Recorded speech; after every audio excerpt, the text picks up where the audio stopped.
জয় হরি বল। গুরুচাঁদ ঠাকুর বলেছে, যে জাতির দল নেই সে জাতির বল নেই। তাই আমরা সকলে সেই দল ঐক্যবদ্ধ হওয়ার জন্য আজ শ্রীধামে সকলে উপস্থিত হয়েছি।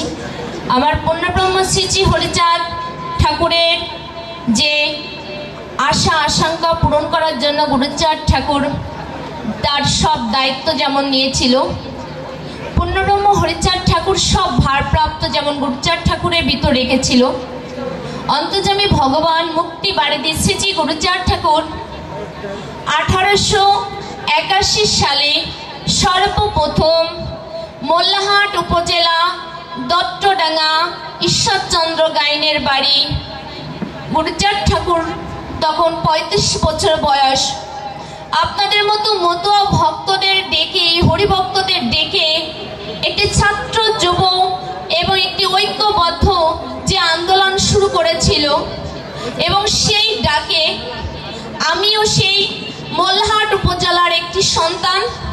আমার জন্মস্থান সেই মোল্লাহাট দত্তডাঙ্গা গ্রামের পাশে আমার গ্রাম বড়গাঁওলা। এই দত্তডাঙ্গা যখন গুরুচাঁদ ঠাকুর আন্দোলনের জন্য সকল জাতিকে যখন ডেকেছিল, আমার গ্রাম থেকেও তেমনি করে সকল হরিভক্ত ছুটে গিয়েছিল। আমার গুরুচাঁদ ঠাকুরের সেই ডাকে আমার গুরুচাঁদ ঠাকুর সেই ঈশ্বরচন্দ্র গাইনের বাড়ি বলেছে, খাও বা না খাও ছেলে মেয়েকে শিক্ষা দাও, যে জাতির দল নেই সে জাতির বল নেই। তাই আমার গুরুচাঁদ ঠাকুর আরো বলেছে, বিদ্যার তরে যদি কেউ করে কিছু দান, নিশ্চয়ই তার ঘরে জন্মিবে বিদ্যান।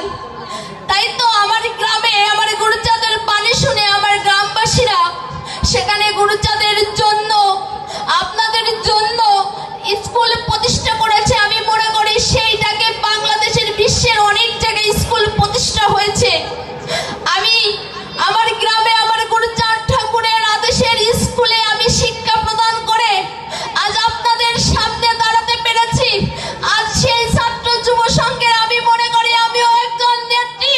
তাই আমি সকল মায়েদের বাবাদের বলবো, মা আপনার সন্তানকে গুরুচাঁদ ঠাকুরের হাতে তুলে দেন।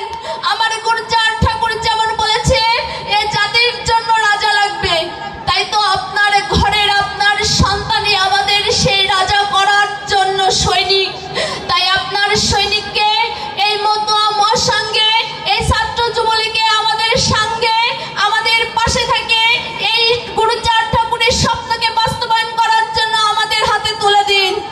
আমরা মনে করব আমার গুরুচাঁদ ঠাকুরের বুকে যে হাত ছিল, আমার গুরুচাঁদ ঠাকুরের যে স্বপ্ন ছিল, আজ শ্রীধামে বসে আমরা প্রতিজ্ঞাবদ্ধ হব, হে পূর্ণব্রহ্ম হরিচাঁদ গুরুচাঁদ কবি রসরাজ তারক, তোমার আশীর্বাদের জন্য এই সমাজ পেয়েছি, এই জাতির জন্য একটি সুস্থ সমাজে আমার সন্তানকে আমি শিক্ষিত করার অধিকার পেয়েছি। তাই আমিও সেই শ্রীধামে বসে বলছি, আমার সন্তান মানে তোমার সন্তান, তোমার সন্তানকে এই মতুয়া মহাসংঘে আমরা রেখে যাই। আপনার সন্তানকে আমাদের হাতে তুলে দেন। আমার বিশ্বাস আমার গুরুচাঁদ ঠাকুর আপনার সন্তানকে দিয়ে আপনার সেই অসমান্ত কাজ বাস্তবায়ন করবে। পরিশেষে আপনাদের সন্তানের অপেক্ষায় আমাদের সেনবরা আঁচল এগিয়ে রাখলাম। এই প্রত্যাশা রেখে সকল মায়েদের বাবাদের মঙ্গল কামনা করে আমি এখানে